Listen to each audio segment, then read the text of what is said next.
Picture this for a second. It's July 1518. You're walking down a street in Strasbourg in the Holy Roman Empire, and you suddenly spot a woman dancing, alone, on the cobblestones, with a terrifying look of determination in her eyes. You think she's probably fine. A day passes. She's still dancing. A week passes. She's still dancing. Then you look again and realize she's not dancing because she wants to. She's dancing because she cannot stop. And that, my friends, was just the opening act of the most bizarre event in the history of European medicine. Welcome to the dancing plague of 1518, an outbreak in which hundreds of people danced, quite literally, to their deaths. The unwilling protagonist of this story was a woman named Frau Trophia. Sometime in mid-July 1518, she simply began dancing in the street. No music, no audience, no apparent reason. Just her feet, and a curse that no one had a name for yet. She danced for hours, then for days. Within a week, 34 people had joined her.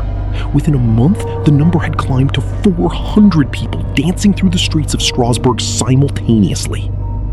Now, the natural first reaction would be, someone stop these people. And that is exactly what the authorities tried to do. Except the way they tried is precisely the point where this story goes from strange to completely unhinged. The physicians of the time had a theory. They concluded, with all the scientific gravity of the 16th century, that the problem was blood that was simply too hot. The treatment? More dancing. The logic was brilliant in its absurdity. If the body needs to move, let it move until it tires itself out. A cure through exhaustion. A plan that makes about as much sense as putting out a fire by pouring more gasoline on it. Following this advice, the city authorities built a stage in the middle of town. They hired professional musicians, and they turned the epidemic into a public spectacle. Imagine the scene. Hundreds of people with raw, bleeding feet, wild eyes, drenched in sweat, delirious from exhaustion, dancing away while a band plays cheerfully in the background. The city council had essentially organized the worst music festival in history. The result was exactly what anyone with a single functioning brain cell could have predicted. It didn't get better, it got worse. Much worse. People started dying. Heart attacks, strokes, complete physical collapse. It is estimated that at the peak of the epidemic, up to 15 people were dying per day. 15 per day. The dancers had bleeding feet, raging fevers, hallucinations, and were begging to stop, but their bodies simply would not obey. The dance had stopped being a curious mystery and had become a collective nightmare. Strasbourg was not watching a phenomenon from the outside. It was living a horror from within. The entire city knew that something was deeply, fundamentally wrong, and nobody had the faintest idea what it was.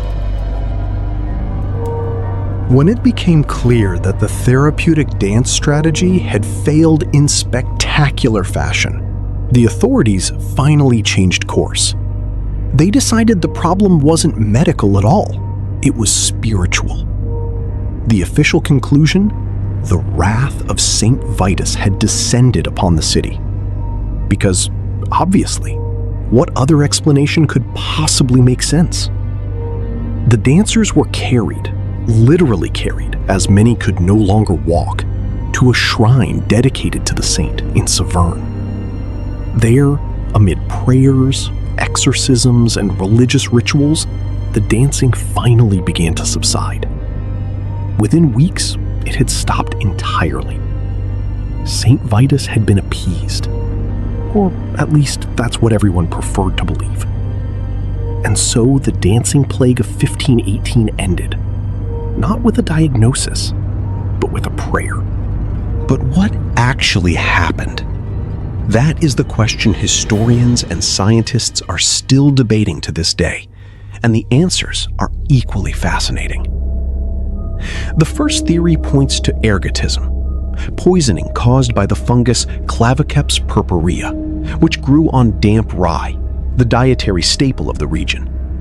This fungus produces compounds chemically similar to LSD: convulsions, hallucinations, uncontrollable muscle spasms. Sound familiar? The problem with this theory is that ergotism typically doesn't produce coordinated rhythmic movements. You don't hallucinate and suddenly start choreographing. You simply collapse into spasms. The second theory is perhaps the most unsettling of all: mass hysteria. Or in modern clinical terms, mass psychogenic illness. A real, documented, and thoroughly studied phenomenon in which genuine physical symptoms spread through a group like a virus with no identifiable organic cause. The trigger? Extreme stress, superstition, and absolutely miserable social conditions. And 1518 had all of that in abundance. Famine, syphilis, bubonic plague, religious conflict. The population of Strasbourg was at its psychological breaking point, and the human mind, when pushed past that point, can do things that defy all logic. The dancing may have been the body collectively expressing a collapse that had no words. There is also a third hypothesis, that this was some form of religious ritual or social protest that spiraled completely out of control. A form of collective trance that started with intention and ended in tragedy. But the involuntary nature of the movements, the visible suffering, and the deaths make this explanation difficult to sustain on its own. The truth is that we will probably never know with certainty what happened on those streets in 1518. And perhaps that is precisely what makes the dancing plague so deeply unsettling to this day. It's not the dancing itself, it's what it represents. The moment when collective fear, despair, and the fragility of the human mind transform into something visible, physical, and lethal. We like to think of ourselves as rational beings, that we are different from the people of the 16th century with their superstitions and their doctors prescribing dance as a cure. But what the plague of 1518 teaches us is that when stress runs high enough, when despair runs deep enough, and when an entire community shares the same fear, the line between what is psychological and what is physical disappears entirely, and the body begins to dance even as the mind is screaming to stop. Next time you see someone at a party dancing like they just can't quit, and you think, this guy seriously cannot stop, remember Frau Trophia, because sometimes, quite literally, they can't. If you want to explore more about how the mind really works, check the first comment.